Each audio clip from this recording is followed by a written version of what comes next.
Tasty হোটেলের মতো জিরা রাইস। তার জন্য আমি কড়াই বসেছি, কড়াই আমার বিশাল গরম হয়ে গেছে। এখন এখানে আমি একটু তেল দিয়ে দেবো, সাথে অল্প ঘি দিয়ে দেবো। এখানে দিয়ে দেবো তেল, ঘি দুটোই আমার গরম হয়ে গেছে। লঙ্কা দিয়ে দেবো দুটো।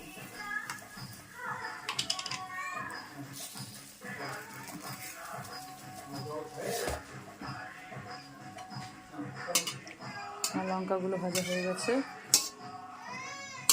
দিয়ে দেবো আমি যে পরিমাণ আপনারা ভাত বানাবেন ওর উপরেই জিরা দিবেন। জিরা রাইসে জিরা ফ্লেভারটাই মেন, তার জন্য একটু বেশি করে জিরা দিতে হয়।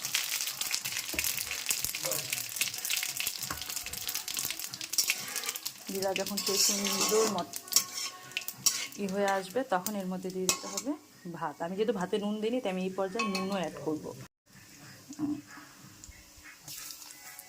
আমি প্রায় 1 কেজি চালের মতো বানাচ্ছি, তাই আমি এই পরিমাণ নুন অ্যাড করলাম। এখানে ভাত দেবো। ভাতটা আমি আগের থেকে করে রেখেছিলাম, 70% কুক করে রেখেছি, বাকিটা এখন ভাজাতে হয়ে যাবে। একদম রেস্টুরেন্টের মতো জিরা রাইস আমার তৈরি হয়ে গেছে। সেন্ট এবং দেখতেও সেম হয়েছে। আপনারাও বাড়িতে বানিয়ে খাবেন, দেখবেন খুবই টেস্টি হয় আর একদম রেস্টুরেন্টের মতোই হবে।